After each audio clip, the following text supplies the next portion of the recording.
जय श्री कृष्ण दोस्तों, राधे राधे। स्वागत है आपका हमारे YouTube चैनल अभव्या वर्ल्ड में।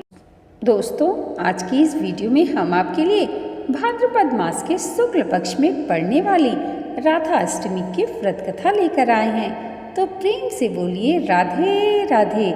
धार्मिक ग्रंथों में वर्णित राधा रानी की कथा के अनुसार एक बार नारद जी भगवान सदाशिव के पास पहुँचे और प्रणाम करके पूछा, हे भगवान, मैं आपका दास हूँ। मेरी एक जिज्ञासा है, कृपया उसे शांत करें। श्री राधा देवी लक्ष्मी हैं या देवपत्नी, महालक्ष्मी है या सरस्वती हैं? क्या वे अंतरंग विद्या हैं या वैष्णवी प्रकृति हैं? वे वेद कन्या हैं, देव कन्या हैं या मुनि कन्या हैं? इस पर सदाशिव बोले, हे मुनिवर, अन्य किसी लक्ष्मी की बात क्या कहें? कोटि कोटि महालक्ष्मी भी राधा जी के चरण कमल की शोभा के सामने तुच्छ है। हे नारद जी, मैं तो श्री राधा के रूप, लावण्य और गुण आदि का वर्णन करने में खुद भी असमर्थ हूँ। तीनों लोकों में कोई भी ऐसा समर्थ नहीं जो उनके रूप आदि का वर्णन करके पार पा सके। उनकी रूप माधुरी जगत को मोहने वाली, श्री कृष्ण को भी मोहित करने वाली है। यदि अनंत मुँह से चाहूँ तो भी मैं उनका वर्णन करने में सक्षम नहीं हूँ। नारद जी बोली, हे प्रभु, श्री राधिका जी के जन्म का महात्म्य सब प्रकार से श्रेष्ठ है। मैं उसको सुनना चाहता हूँ। हे भगवान, सब व्रतों में श्रेष्ठ श्री राधा अष्टमी व्रत के बारे में मुझे बताइए।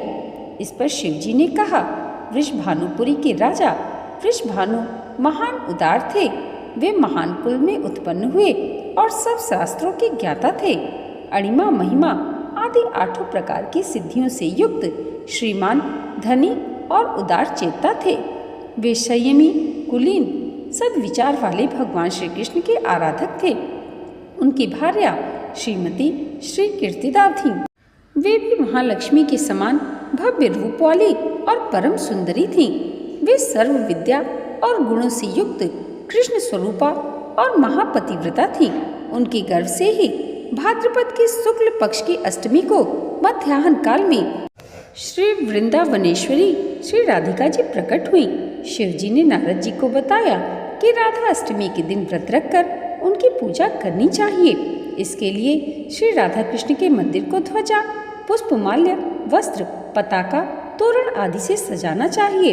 5 रंग के मंडप बनाकर उसके भीतर षोडश कमल यंत्र के बीच राधा कृष्ण की मूर्ति स्थापित करें।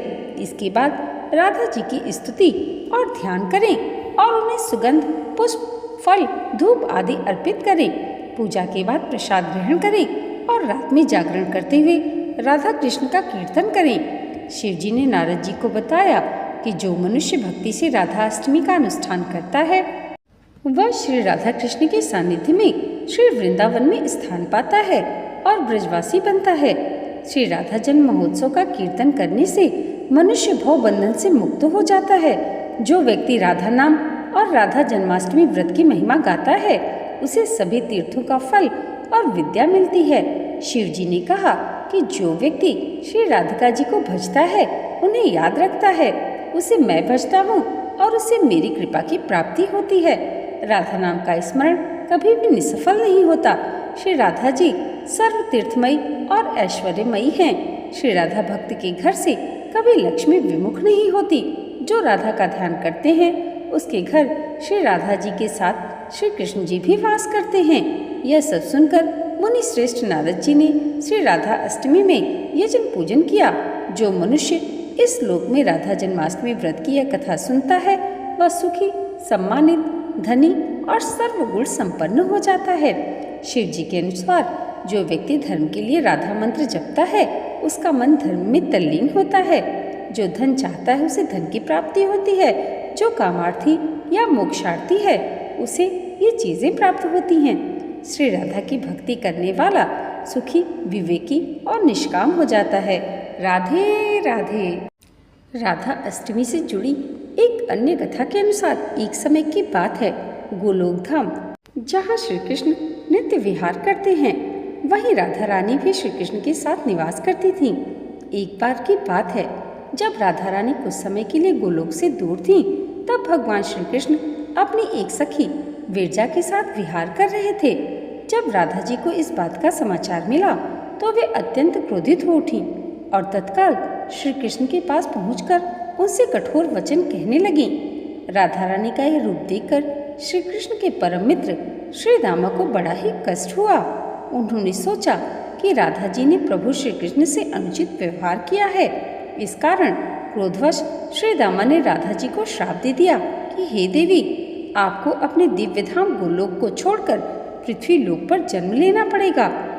ऐसा श्राप सुनकर राधा रानी और भी क्रोधित हुई और उन्होंने प्रतिशोध में श्री दामा को भी श्राप दे दिया।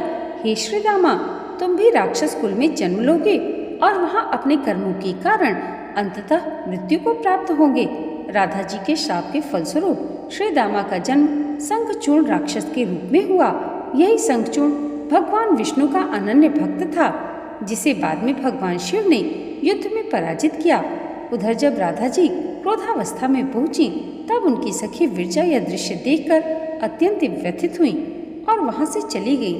वे जाकर नदी स्वरूप में परिवर्तित हो गईं। श्री दामा और राधा जी के बीच साम सापी की इस लीला के बाद भगवान श्री कृष्ण ने राधा जी को समझाते हुए कहा, प्रिय, अब आपको पृथ्वी लोक पर जन्म लेना होगा।